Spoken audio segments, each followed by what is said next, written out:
Good evening and welcome to Monsters Among Us. I am your guide, Derek Hayes. A good evening, indeed. It's a downright pleasure to have you here with us tonight. Per usual, I have all sorts of goodness lined up for you, but not per usual. Tonight's calls are going to be a little bit different than what we usually play here on the program. Because you see, we've reached that point in the season where things come to an end. And this evening we celebrate the end of season 18 with a special episode. Now, when I first started this program 9 years ago, I knew there would be a handful of folks out there that wanted to participate, but they simply didn't have a story of their own to share. Now, I know that's rare, because in my experience, most everybody has had at least one weird, crazy, unexplainable, or downright spooky story to share. But there are those rare individuals that simply have never had anything unexplainable happen to them. So I came up with a way that those people too could not only help provide content for the program, but also participate in the storytelling aspect of the show. I named it Hometown Legends, a special episode where we explore those local legends, small town tales and Fortean folklore, crybaby bridges, haunted forests, legendary encounters from a bygone era, or myths about a monster just outside of town. And tonight just so happens to be the end of season 18, and one of those special episodes. A full hour and a half of nothing but tales from around the globe. But before we begin, a quick reminder and official trigger warning. Hometown legends by nature are typically gruesome. Discussion of murder, suicide, abuse, and other disturbing things lie ahead. So consider this your warning. Now, to kick us off this evening, we begin in the Midwest of America, Missouri specifically. So here, with a unique view of one of these legends, is Vince from the Show Me State. Hey Derek, my name is Vince from Springfield, Missouri. I just wanted to give you a call about, it could be a hometown legends or just a story. It was about when I went to St. Joseph Correctional Center in St. Joseph, Missouri.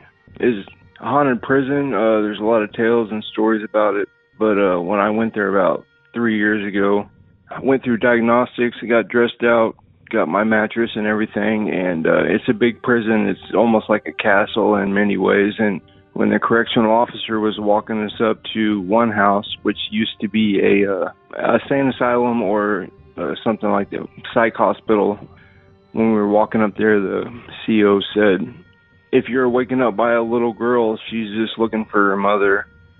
And then if you see a woman jumping from a building or jumping from a window, just let her jump. And that shocked me in a way. And I never heard nothing about the prison before, so it was kind of shocking. And, you know, this correctional officer, he was a lieutenant, so he worked there for at least 10 years or so. So it was kind of weird to see someone who's, you know, just a straight-laced kind of guy to say stuff like that. And then when we were in there, you know, I was on the second floor, and there were stories and rumors about a little girl that had jumped from the fourth floor window. And on the fourth floor, there are literally footprints in the floor. It's not on the floor. It's It's like in the floor, just footprints that are leading out to the window that she supposedly jumped from. You can't feel the footprints on the ground, but they're there. I mean, if you look at it right, you can see the footprints leading out the window. So, and you talk to correctional officers there, you ask them, hey, have you ever seen anything, heard anything? A lot of them have seen things on the monitors, on the cameras and stuff like that. I never experienced anything myself, but there's stories about tunnels leading underneath the prison that, go out separate ways where they used to transfer bodies and stuff like that. So out in the rec yard, which is right behind one house, there's a big dilapidated building, windows busted out and stuff like that. And apparently Ghost Adventures or Ghost Hunters or something like that apparently stayed the night there, and they couldn't even finish staying the night. Apparently an entity or something like that was throwing stones at them or something, and every time we went onto the rec yard, to play horseshoes, or, whatever, that building was right there, and it just looked like something that would be haunted, you know what I mean? So anyway, I love your show, man. It keeps me entertained all throughout work, and it's a great show. So, maybe you can use this for Hometown Legends or something like that. Anyway, it's WRCC, Western Region Correctional Center or something like that, or just St. Joseph Prison, one house. Anyway, all right, man. Have a good one. Bye. Thank you, Vince, for your hometown legend. Now, as spooky as all of this is, I'm still stuck on the angle from which the story is being told. Now, we often hear stories about haunted jails, prisons, and detention centers, but we rarely ever hear these accounts directly from folks that have served time in one of these facilities. And that's exactly the angle that Vince's story is being told from. Behind the bars. Now, I was so interested in this concept and this unique point of view that I tasked Delaney to look for more ghost stories told from inside. And, to our surprise, she found little to nothing. Now, there's lots of testimony from correctional officers and people that have explored abandoned prisons and holding facilities, but she didn't find a single account that originated from within a cell. So when that sort of thing happens, when we come up dry, I tend to pivot my approach. So instead of sharing with you, I ask that you share with me. If you or someone you know has had a paranormal experience from prison or jail, we want to hear from you. Stay tuned, because here shortly I'll tell you exactly how you can submit your story. But first, a big thanks to Vince for calling in, and another big thanks to you for listening to these advertisements. And down over the decades, propelled by events. They're the only part of your vehicle that touches the road. Attention renters, if you haven't heard of Bilt, you're about to thank me. Earn your favorite airline miles and hotel points through Bilt just by paying your rent on time. Let me explain. There's no cost to join, and just by paying rent, you unlock flexible points that can be transferred to your favorite hotels and airlines, a future rent payment, or your next Lyft ride, and more. When you pay rent through Bilt, you unlock two powerful benefits. First, you earn one of the industry's most valuable points on rent every month. So no matter where you live, or who your landlord is, your rent now works for you. Second, you gain access to exclusive neighborhood benefits in your city. Bilt's neighborhood benefits are things like extra points on dining out, complimentary workout shakes, free mats or towels at your favorite fitness studios, and unique experiences that only Bilt members can access. And when you're ready to travel, Bilt points can be converted to your favorite miles and hotel points around the world, meaning your rent can literally take you places. So if you're not earning points on rent, my question is, what are you waiting for?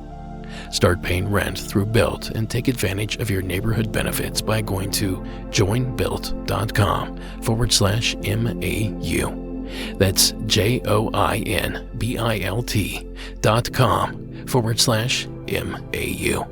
Now make sure that you use our URL so they know that we sent you. Joinbilt.com/MAU to sign up for Bilt today. Red flavor in one fruit drink? Added sugar shows up where you least suspect it. Now, folks, no Hometown Legend episode is complete without some sort of creature story. No Hometown Legend is complete without several of them, in fact. So here to break the seal tonight is an unidentified caller from my state of California. Hey, Derek, I've got a hometown legend for you, and it's a fun one. It's an out-of-place animal story. I'm going to remain anonymous, but I'll give you all the other details. The story takes place back in the mid-90s when I was in middle school. I grew up here in California, where I'm calling from, specifically the town where I'm from, called El Segundo.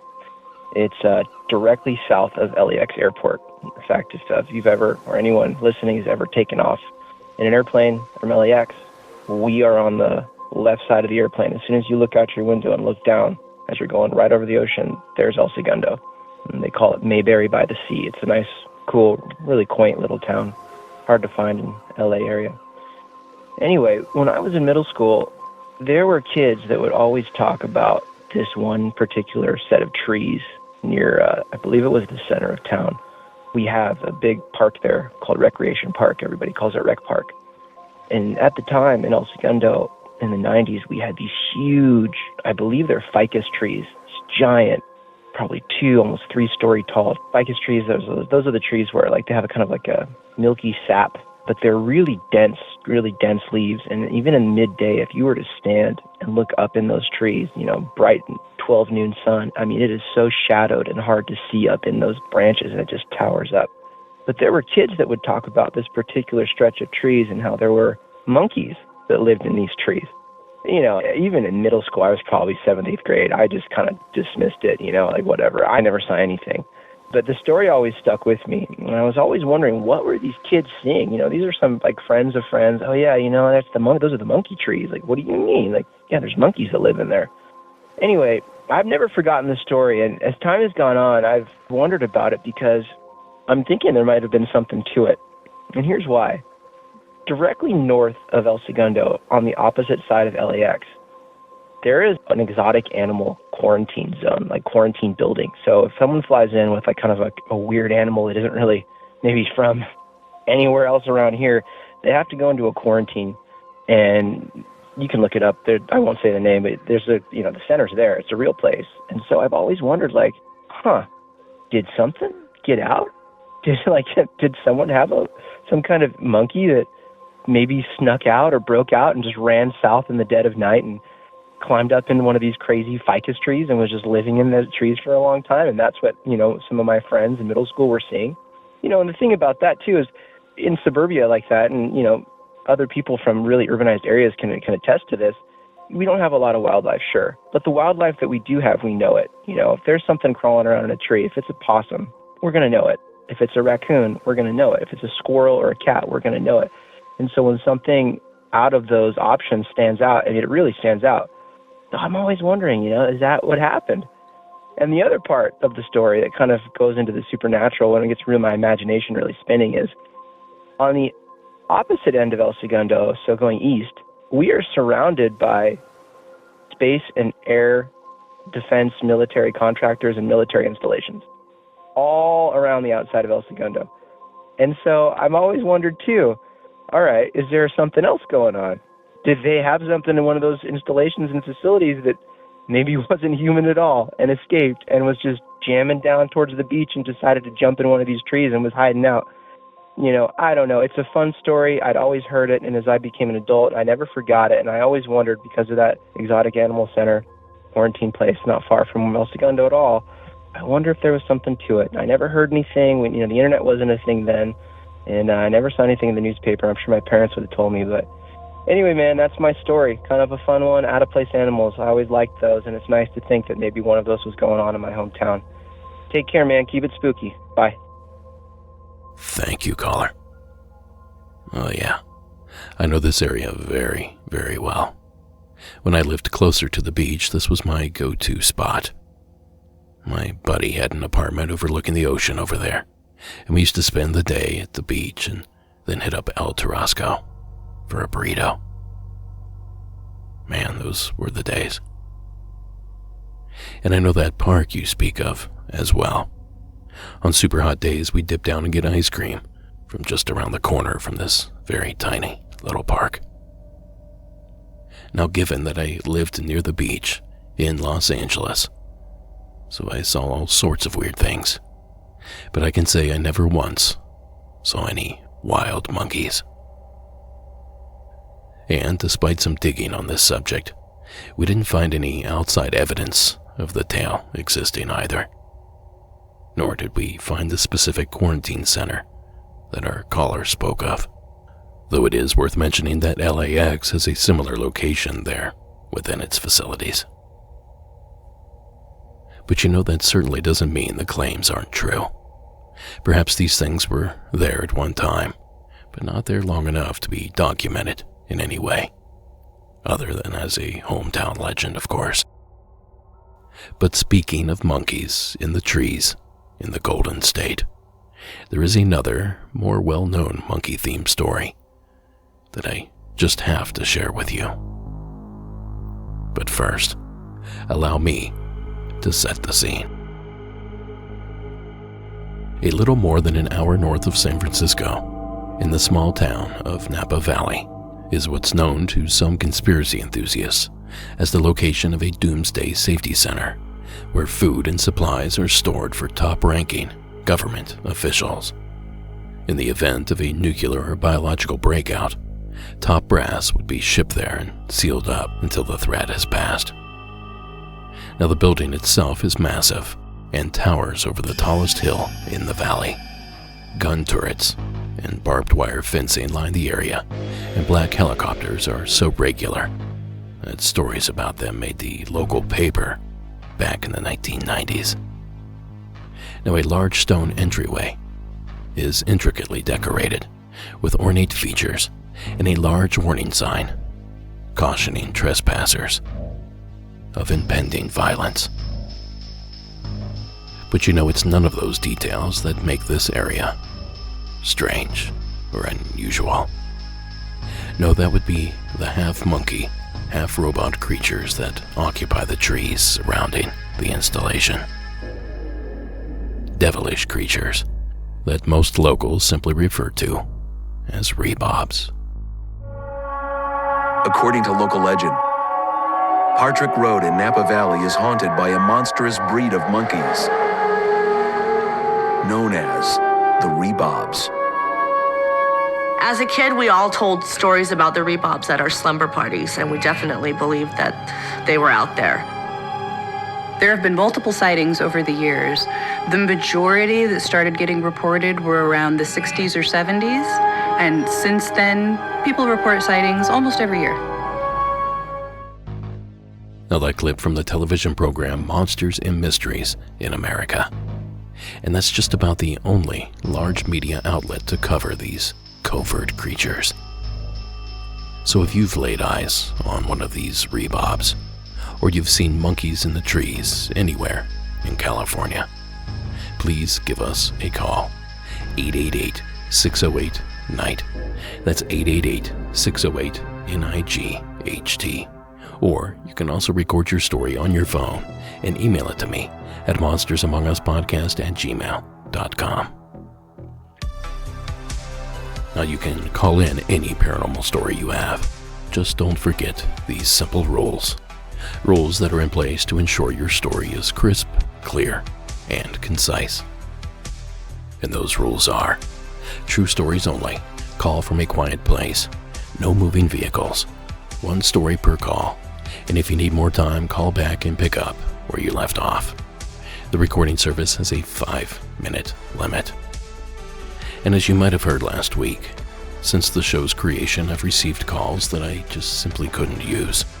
Either the service cuts out, or the person is using a speakerphone, or they recorded the story from a moving vehicle, and the road noise simply drowned them out. Whatever the cause, these stories always ended up in my FooBar folder. If you don't know what FooBar is, you're gonna have to Google it. Anyway, the point is that we finally figured out a way to reach out to everyone that has left us FooBar stories. to let them know that they should call back in and resubmit the tale, as the first recording is unusable. So that's the long way for me to say that if you get a text from either myself or Sarah, that means that your call is FUBAR, and we suggest you resubmit it. Now, we've already began texting, folks, and we've already begun receiving resubmissions. So it seems that this plan is working. But in the meantime, please do what you can to follow those rules to ensure that whatever story you leave is as clear as can be. Now, next up is a fascinating story out of the rolling hills of England. Please welcome TJ to tonight's program. Hey Derek, my name is TJ. I live in the southwest of England, and this is for your hometown legends, really. I live in Devon and was brought up in Devon, which is in the southwest, and this is where both of these incidents happened. The first one is called the Devil's Footprints, or Great Devon Mystery. It allegedly happened on Thursday the 8th, Friday the 9th, 1855, and it was in the Exe estuary in South and East Devon.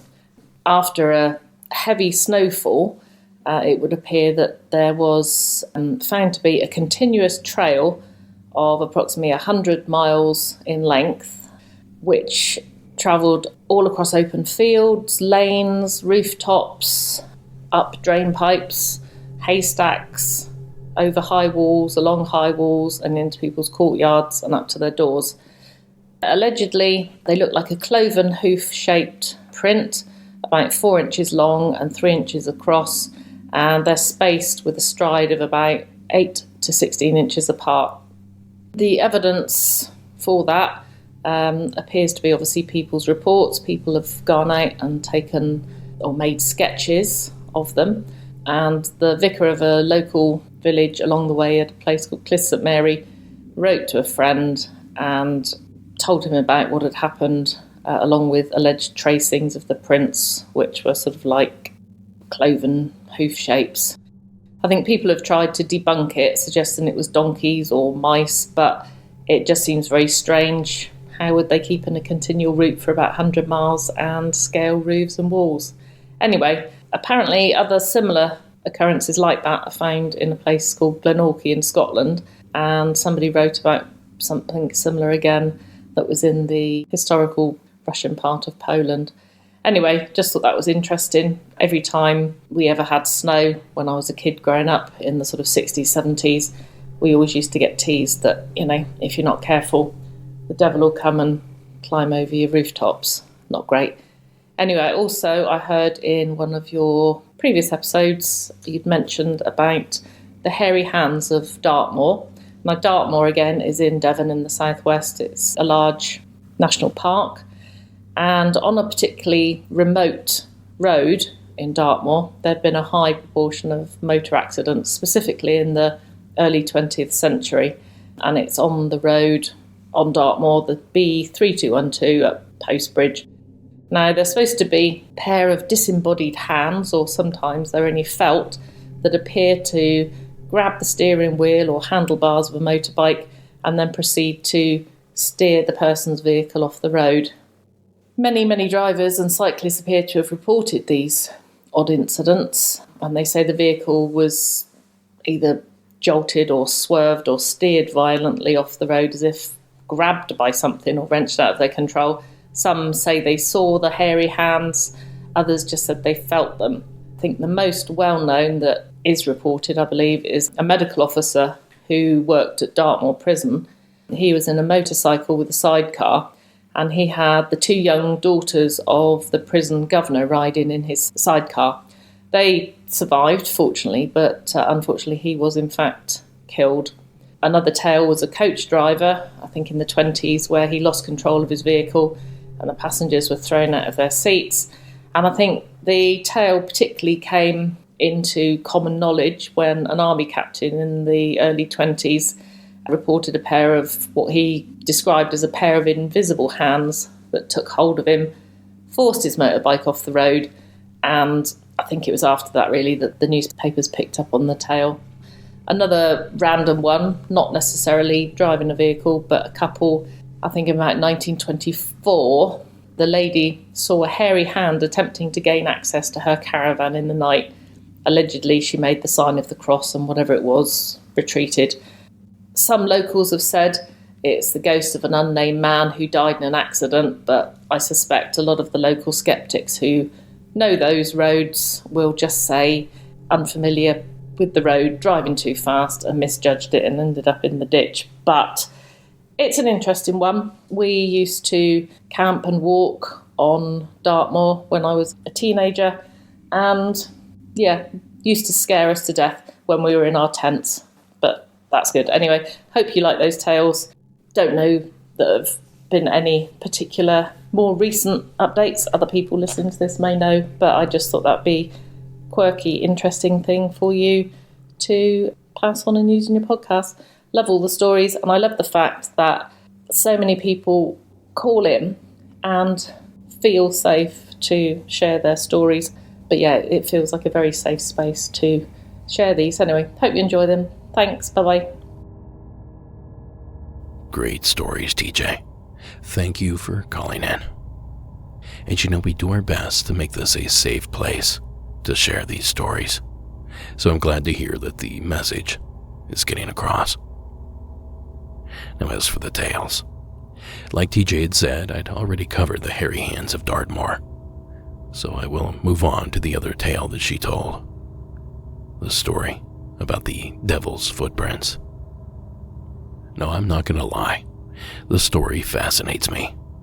Not so much because of the subject matter, although I will admit mysterious hoofprints that seem to defy gravity are certainly hard to ignore. But more so because of the frequency at which these footprints are discovered. Because of course, not only do we have the incident in Devon that TJ spoke of, but she'd mentioned other occurrences in Sandhill, Poland, and Glenorchy, Scotland. But believe it or not, there are other reports of this phenomena, reported all over the UK. In 1922, the Daily Mail reported that tracks ascribed to the devil had appeared in Norfolk and the Cotswold, specifically on rooftops. In January 1855, prints similar to a deer's were discovered on the walls and roofs of several pubs near Wolverhampton. In 1957, cloven prints 12 inches apart were found in a back garden in the village of Hull. And foot tracks found in Belgium toward the end of World War II are said to have run for 2 miles in a dead straight line. And these unique tracks are not confined to the hills and highlands of the UK. There have even been reports of this here in the United States. Reports attributed to the infamous Jersey Devil. In mid-January 1909, New Jersey newspapers reported that mysterious animal tracks had been spotted in the snow in South Jersey. These initial accounts quickly gained traction as more and more people reported seeing unidentifiable footprints they claimed couldn't have been made by an ordinary animal. Soon, stories began streaming in of sightings of a strange creature that older residents identified as the legendary Leeds Devil, also called the Jersey Devil or any one of a number of other names. Descriptions of the beast varied widely, but one eyewitness account described it as about 3.5 feet high, with a head like a collie dog and a face like a horse. It had a long neck, wings about 2 feet long, and its back legs were like those of a crane, and it had horse's hoofs. Most of the numerous sightings that January happened in South Jersey, though there were also reports from Pennsylvania and a few nearby states. Now that clip from a newspaper.com featurette. And believe it or not, it barely scratches the surface of what actually went down back in 1909. They shut schools down. They closed businesses and roads and formed posses to hunt this thing down. Now we'll touch more on this on a later episode, but I couldn't help but think of the 1909 Jersey Devil sightings when I heard TJ's story. And it's intriguing stuff, TJ. And we can't thank you enough for ringing in and sharing it here with us. Now, folks, I have tons more in store for you right after this message from tonight's sponsor. to just before the 138 where things really start to improve, and then Tickets so get yours right now. Now, when was the last time you needed to go to the doctor but you pushed it off? We've all done it. Made excuses like, I'm too busy, or it'll go away on its own. I get it. Booking a doctor's appointment can feel daunting. But thanks to ZocDoc, there's no reason to put it off. They make finding and booking a doctor so easy. ZocDoc is a free app and website where you can search and compare high-quality, in-network doctors and click to instantly book an appointment. You can filter for doctors who take your insurance, are located nearby, are a good fit for any medical needs you have, and are highly rated by verified patients. There are over 100,000 doctors across every specialty, from mental health to primary care to urgent care and more. One of the main reasons I put off going to the doctor is the hassle of finding one that actually has availability. Well, thankfully, appointments through ZocDoc happen fast. I was able to book an appointment for that same week. So stop putting off those doctor's appointments and go to ZocDoc.com/MAU to find and instantly book a top-rated doctor today. That's ZocDoc.com/MAU. ZocDoc.com/MAU. With the powers of darkness, here we go. Trent, I don't know if you saw this. We're going to talk about this. Few hours passed, the noise went away. This was in the afternoon, so this was, the green and it was dark, but there was a light coming from the helicopter. The only way I can explain it was I couldn't see where the light was coming from. It wasn't like a torch that was turned on that was shining light, but you couldn't see the gasoline light, if that makes sense. So I couldn't work out why it rained where it landed. Now that song from listener Fake Papoose, the Navy base scenario. And what makes this song so unique is that Fake Papoose sampled audio from a call that we shared on the show a while back. You can find a link to the full tune over in tonight's show notes. Now, who is ready for a good old-fashioned ghost story? Please welcome Aaron from that state up north. Hi there, my name is Aaron Fox. I also go by the nickname Forsetti Fox, and I actually am new to listening to this show. I love ghost stories and stuff, and I definitely have a couple of my own, but I just so happen to have moved away from my hometown internationally, so I cannot place cell phone calls at this moment in time and must send in an audio recording. I do have a ghost story that also doubles as a hometown legend, if it's the mood for that again. And the hometown that I'm going to be talking about is Kalamazoo, Michigan. I actually grew up in Schoolcraft, Michigan, but Kalamazoo is the largest city. And tonight I'm going to be talking about Thelma, the ghost of the Kalamazoo Civic Theater. I am an actor. I studied acting in college, but before I did that, I did a lot of community theater work in my high school years and stuff like that. I did a couple of kids shows, and then I did one adult show. And it was really fun. I liked doing it there. But the first show I did there ended up being Sleepy Hollow. And the ghost of Thelma is a very popular legend at the Civic. And so right out the gate, all of the people who have been there for a long time are just like, here's the story of Thelma. She's the biggest ghost around. She has appeared to people as an apparition in a black coat and a poofy little hat. And she'll say things like, oh, I know exactly where I am, and disappear, and she'll move your props and stuff like that. And immediately I'm like, we have to find this ghost. So I think like when we weren't rehearsing or on stage, me and a bunch of the kids in the chorus of the show were just like walking around backstage trying to look for her. And unfortunately, we didn't end up finding any ghosts for the run of Sleepy Hollow. And I don't think we'd find anything for the next show I did there. But when I ended up doing My Fair Lady, that's when the ghost stuff actually started happening. And I think I have a theory on that. I think Thelma only haunts shows that she recognizes, older shows that is. I think a lot of the legends involve her showing up for stuff that was written pre-80s or pre-70s, and My Fair Lady is definitely an older musical.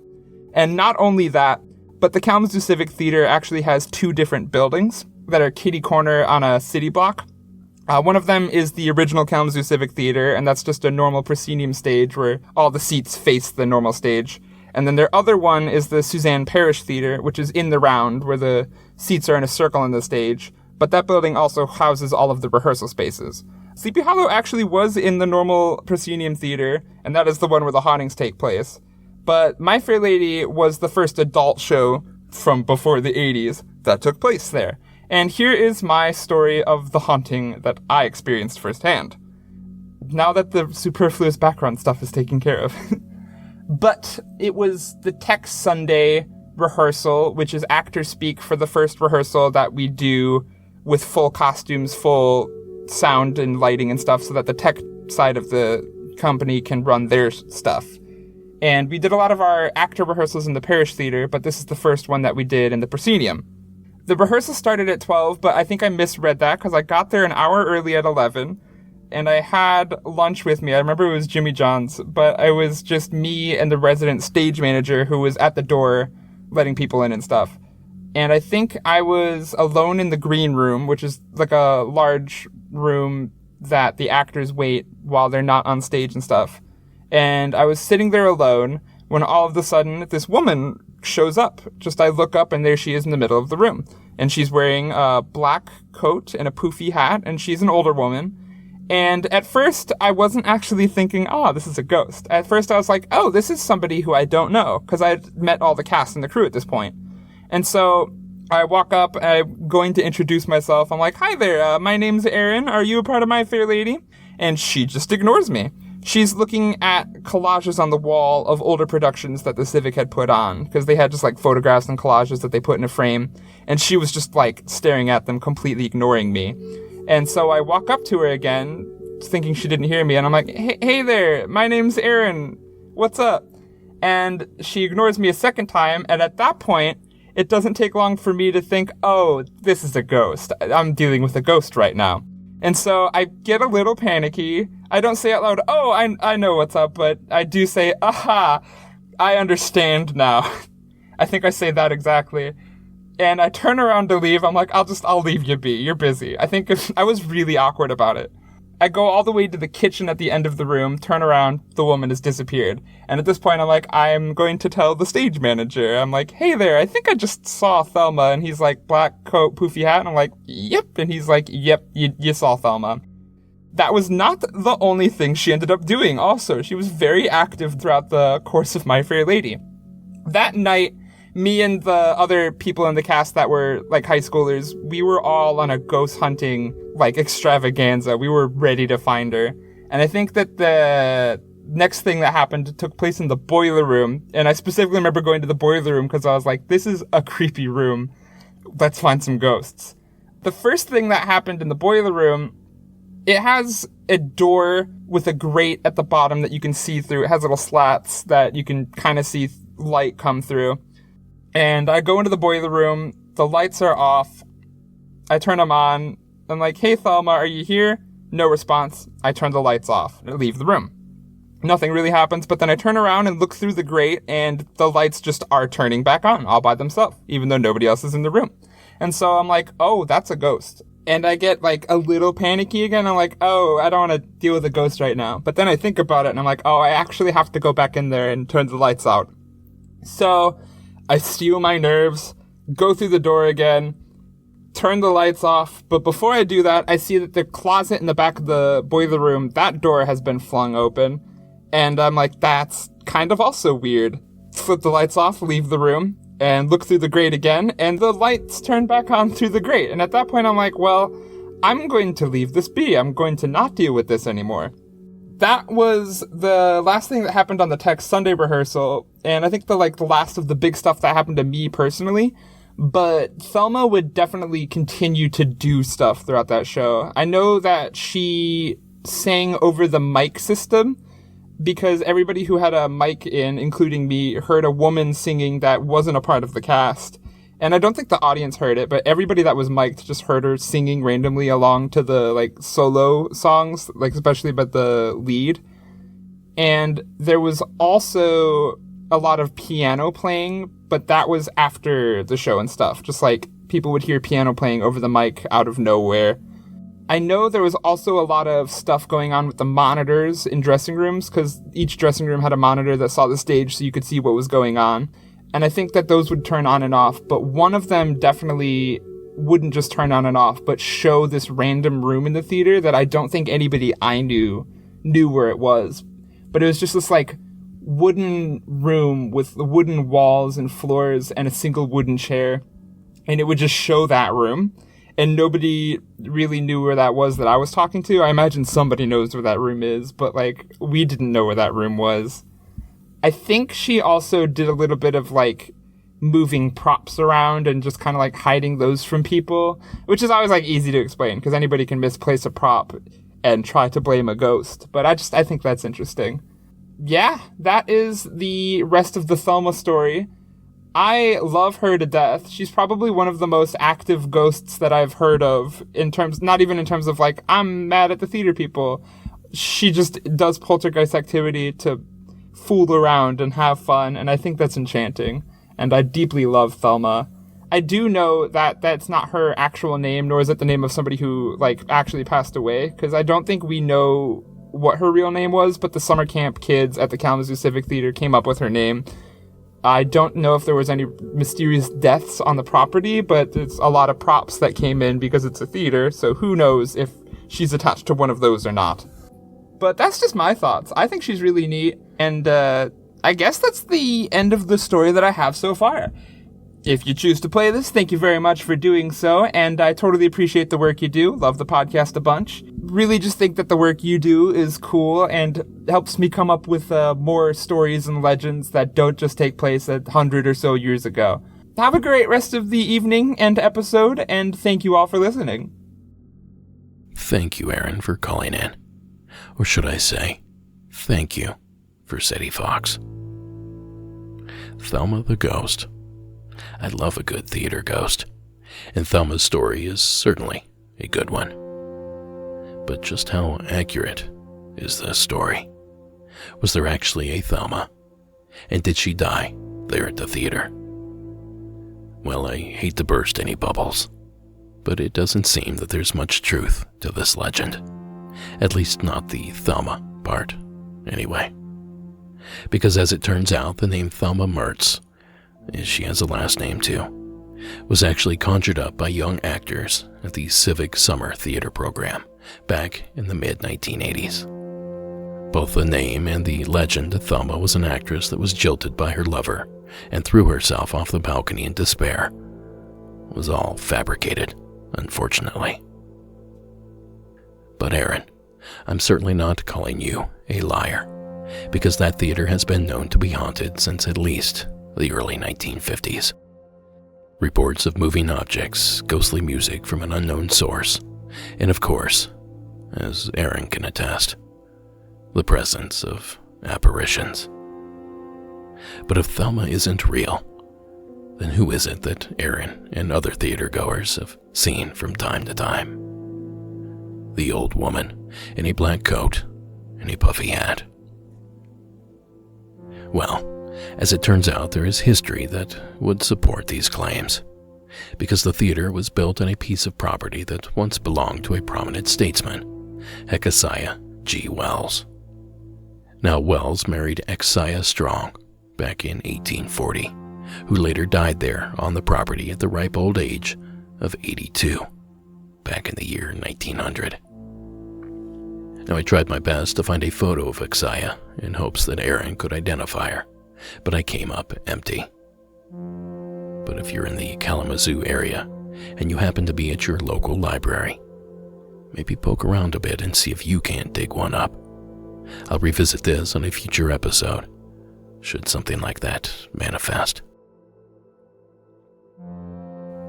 But in the meantime, I really hate to shoot a good ghost story down, Aaron, but sometimes that blow is softened when another tale, albeit not nearly as dramatic, swoops in to take its place.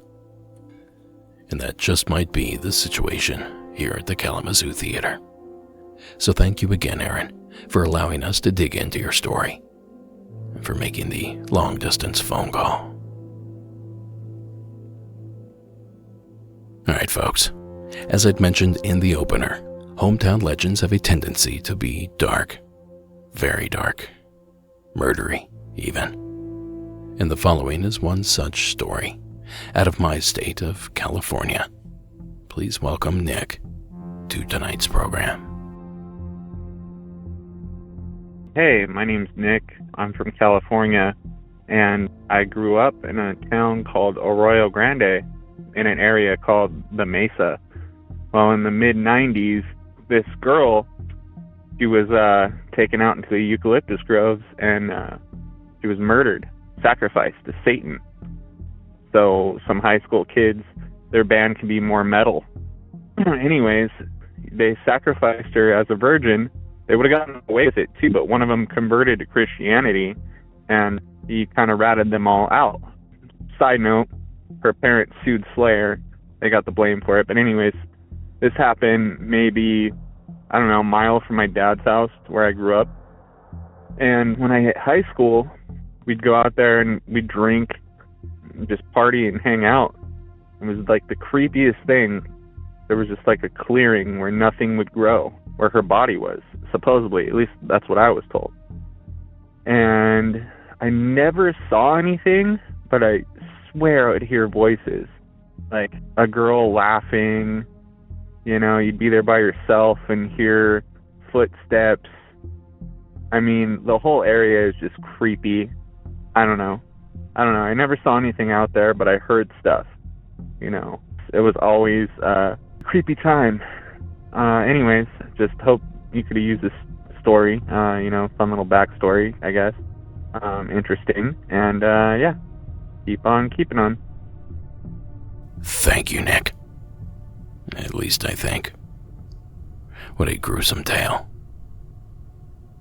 Now, folks, this certainly isn't a true crime podcast. I'd be making a lot more money if it was. But given that it's not, let's skip all the goriness of this entry and instead focus on the lawsuit that Elise's parents opened up on the band Slayer. Now, the lawsuit was originally filed in 1996, but delayed until 2000, when the killer's trials were finally concluded. But once it crossed the judge's desk, the initial case was thrown out. The judge stating that there was not a legal position that could be taken that would make Slayer responsible for the girl's death. But it seemed that the parents were determined to pin the death on the band. So the Pollers filed a subsequent lawsuit after the first one was thrown out. This, according to an article posted in The Guardian. The lawyers for the Pollers hoped to body swerve the First Amendment by relying on the argument that the company sold materials harmful to minors, and the knowledge that the music's violent creed was simply a tool to sell records. That, according to the lawsuit. This case, too, was dismissed, with Judge E. Jeffrey Burke stating, "I do not consider Slayer's music obscene, indecent, or harmful to minors." Well, regardless, this was a tragic incident. A young lady lost her life. I sure hope the family found the closure that they were searching for. It's certainly a tough spot to be in. And I have something a little more upbeat for you, right after these messages.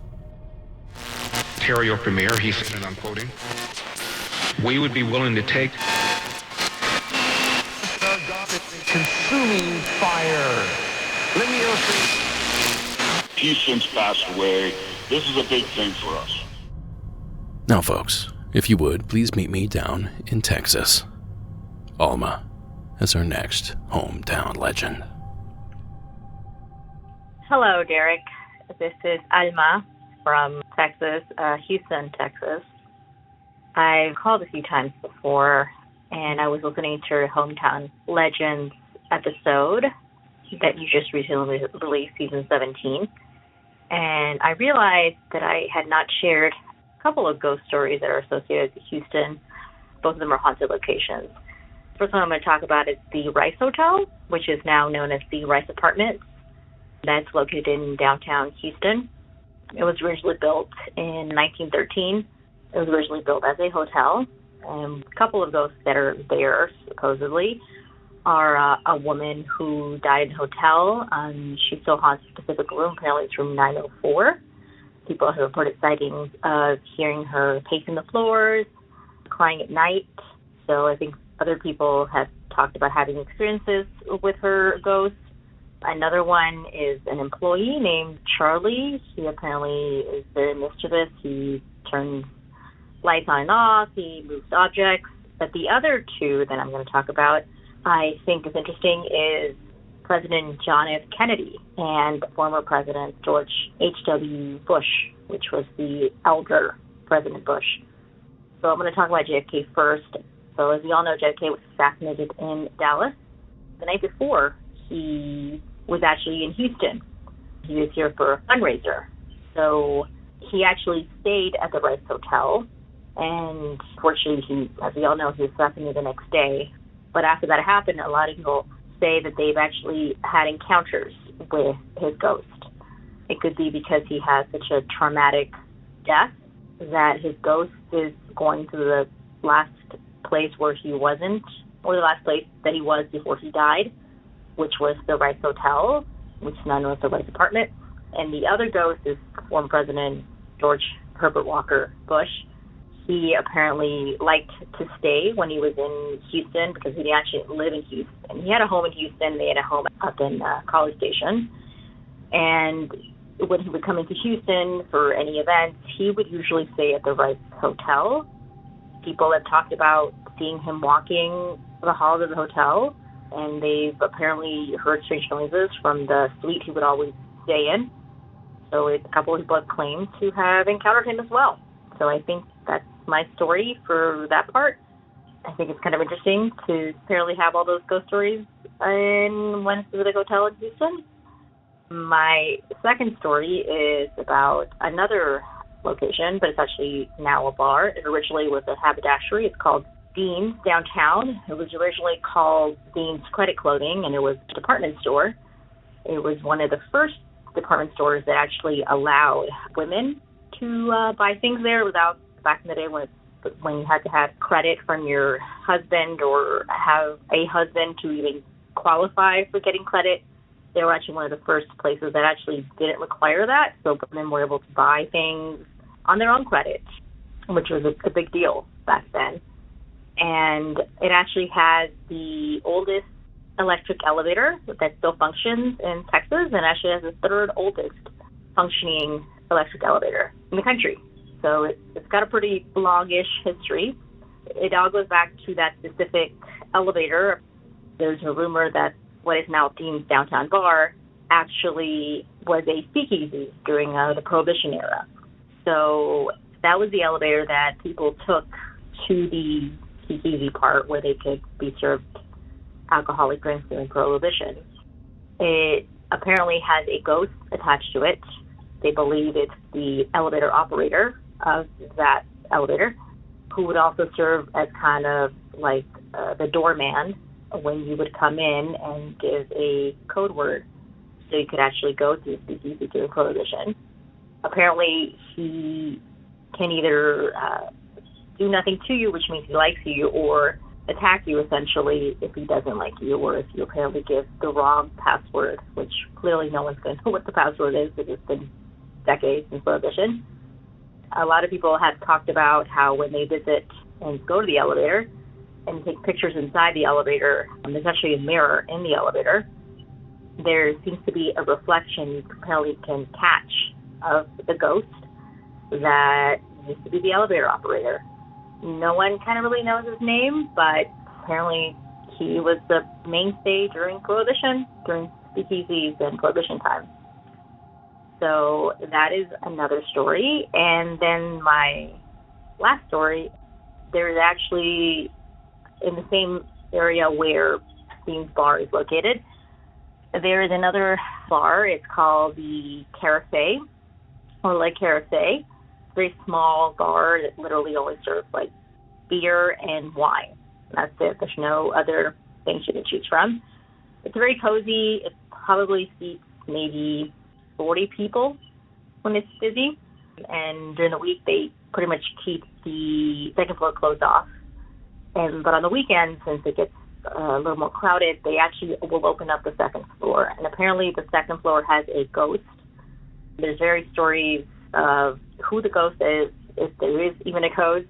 Some people say that it's a woman that used to work there, that was a bartender. Another person was Another idea or another thought is that this is a person who may have died around the bar back in the day, but apparently people have talked about when they stay on the second floor, just hang out on the second floor of the bar, they've felt a change in like temperature, so drafts essentially. People have had their hair pulled, people have been touched on their shoulders, people have been kind of nudged, and then people have actually said they've seen some kind of cloudy apparition or entity on the second floor. So those are the, I guess, 3 hometown stories about Houston. Once again, I appreciate you taking our calls and listening to all our interesting stories that we have about our hometowns. I thought these were really cool, interesting stories about my hometown. I hope you have a good day and keep giving us more spooky tales. Thank you. Thank you, Alma. Now, Alma called in about a month ago with a story about a woman that killed her mother's plants with a single dirty look. Now, I received many responses to that story, most saying that the plant-destroying woman possessed something called mal de ojo, the evil eye. Now, I'll continue looking into that story and let you know if there's any further developments. But that entry really seemed to grab everyone's attention. And maybe this one will too, Alma, because you certainly made Houston sound like a spooky place. So thank you again for taking the time to call in. Now, thus far, we've touched on devils, monkeys, and murder, but I think it's high time we added a monster to the mix. Please welcome Jed from Virginia to tonight's special episode. Hey, this is Jed. This is my hometown legend story. So I live in a very small community here called Big Island, Virginia, near the Peaks of Otter. And we have this hometown legend, as it were, called the No Business Haint. Haint being the Appalachian version of the word haunt. So with the No Business Haint, it's based off of a mountain nearby called No Business Mountain. And as the story goes, many, many years ago, there was a hunter that I'm assuming he was going coon hunting on No Business Mountain late at night. He had his hound dogs with him, and he was going about halfway up the mountain when his hound dogs started barking and really getting anxious. And he let them go to see if they could tree this coon that he assumed they smelled. And as he was following the sounds of their barks, the barks started getting more frantic. And then they started sounding like they were scared. And the hounds came back to him and stuck around his legs like they were scared of something. So he's thinking, oh no, maybe I've treated a bear or something, even though these hound dogs are probably trained to deal with that.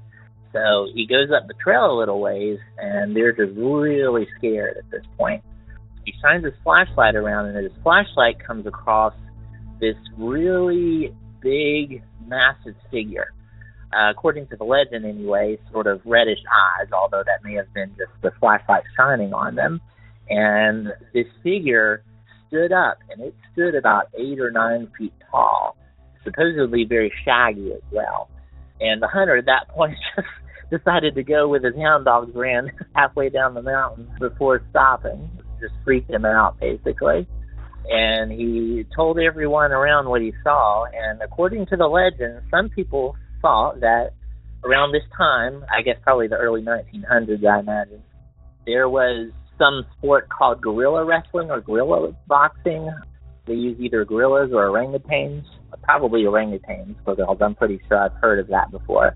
And as the legend goes, one of these orangutans escaped and went into the surrounding mountains.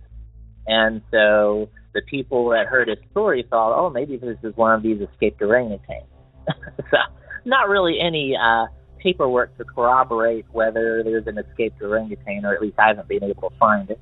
But I thought it was a very interesting hometown legend. The No Business Haint sort of sounds like a Sasquatch story. So I hope you and the listeners enjoy it and have a fun end of season time.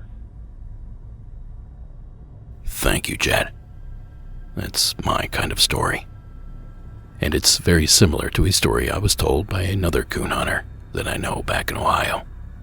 His dogs chased something into a thick briar patch, and the closer they got to it, the louder the creature yowled. A yowl too deep and too long to be any animal known around those parts. Well, the hunter gathered his dogs and retreated back to the truck. And this was 10 years ago or so, and as far as I know, he's never been back out there since. So like I said, that story is very similar to Jed's hometown legend.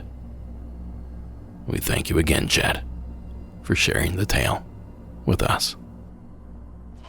Todos los teatros después de la pandemia se cerraron varios. Prescribed provider's discretion. 28. Find healthier alternatives. Now, it wouldn't be a hometown legend without the mention of a haunted road and a haunted cemetery. And luckily for us, we can mark both off the list with a single call. Taylor from Illinois. Welcome to tonight's program. Hi, Derek. My name is Taylor. I am from the city of Chicago, and I kind of grew up all over Chicagoland area. And I've definitely heard on your show, in the Hometown Legends episodes especially, stories about Bunker Road and Cuba Road. I actually went to high school not too far from Cuba Road. But I haven't heard a story about Bloodpoint Road. And Bloodpoint Road is a road that is outside of Rockford, Illinois. I believe it's in an unincorporated area of that region. My dad used to live not too far from there when I was in college. And this would have been back in 2010 or so. One time I was at home, and my brother and some of his best friends decided that we would go out and investigate Bloodpoint Road. This was because they had heard stories about it. Some of the details are very similar to other spooky road stories that you hear. If you're on the road for too long, a pickup truck comes out of nowhere and follows you until you pass under a bridge and then it disappears. There are stories about parking your car in certain locations, and, having a car being pushed down the hill, and you can see little handprints on it. But the thing that makes Bloodpoint Road unique is that it has a cemetery on it.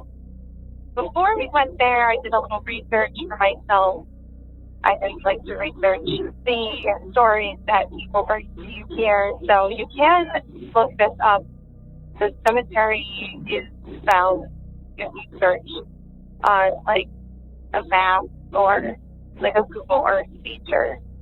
But we wanted to go investigate the cemetery, especially because there were stories about it that are not associated with the other road stories, such as a caretaker that would be around the vicinity of the cemetery would stalk visitors at night. Again, this is 2010, so I was definitely 20, and we were just ridiculous younger people, bored. I believe it was midsummer, and we go out to Bloodpoint Road. The one thing about this road is that because of the stories that people would tell about it, that they stopped labeling the road from the main county road. So when you go down the main county road, all you see is a sign that has a four-way indication that there's an intersection there where you're turning for the cemetery. They actually don't have the marker of the road anymore. So we had a little bit of a hard time finding it, but we finally did. The cemetery is in the middle of nowhere. It's on a corner, an intersection of two just rural roads, but across the street, and I say this generously, there is a farmhouse that has one little light in front of it. I remember that because as you walked into the cemetery, it's actually big for a rural cemetery. The light was all up front in the cemetery. There were no additional lights. So as you walked in and you got towards the back, it was dark. There were maybe 7 of us or so, myself, my brother, and then 5 of his friends. As we get in there, I am in the back of this group walking in because though I love scary things very, very much, I am a little bit of a chicken when it comes to jump scares and things like that. I also love true crime a lot, and I think about, random people coming slasher film-esque out to murder you from somewhere, as ridiculous as that sounds. So I wanted to stick in the back of this group with one of my brother's friends, one of my brother's other friends, and my brother were in the front of this group. And as we walked into the cemetery, as I was saying, the light from the one farmhouse gets less and less and less. And there are no lights really at all in this actual cemetery. There's maybe another street light on one side of it, on that corner, and that's it. As we get farther and farther back, nothing seems to be wrong. We're just kind of walking around looking at the graves. From what I recall, a lot of them were familial graves from, rural farm families, I believe, that were in this area when the cemetery was established. As we get to the back, this takes a couple minutes, there's a shack on the left-hand side of the cemetery. It's in the very, very back. The back has woods bordering it, an old wooden fence, and trees are sort of hanging over. And then there's a wooden shack. And it was very worn down. That I remember. It looked like it was probably 50, 60 years old. But really, really worn. Presumably had caretaker tools in it, things like that. Well, my brother and his one friend decide that they're going to try to go into the shed. And as they get closer, we start hearing footsteps, like sticks and wood crunching. And we pause, kind of look at each other, and wonder who did that, who just did that. And as we're stopped, we hear it again. My brother's friend walks closer to the shed and makes a sudden movement and then goes, "Oh, guys," and just books it out of there, runs past us, and we, without question, run out after him to the car. We had a minivan. I had a minivan back then because it was affordable. And so we all run into this, and I look back into the cemetery, and I see a figure, like a shadow of a person. And I look to the front of the car because I'm sitting in sort of the back at this point because we all just threw ourselves in there. So my brother's friend looks back at me, he's like, "Yeah, there was a guy in the shed." And we just look at each other because all we could think of was that caretaker figure, whatever it is, chasing people off the property that people had talked about online. Now, I don't know what we actually saw. We weren't there for a very long time, but it was definitely creepy. And Bloods Point Road, as a legend, is extremely creepy as well. Thanks so much. Love the podcast very, very much. I travel a lot, and it keeps me company when I drive. Thanks. Bye. Thank you, Taylor.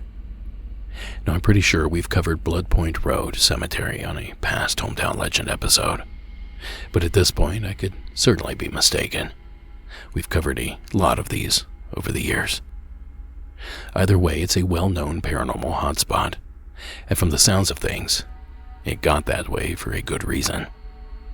And if you find yourself there, late in the evening, just like Taylor did, you too could come face to face with whatever it is that's haunting this well-known locale. After all, as the name suggests, the place seems like a scream. Thank you again, Taylor, for sharing that spooky entry. Which keeps the driver. Hey, Don, where's your wife? Is she with you right there?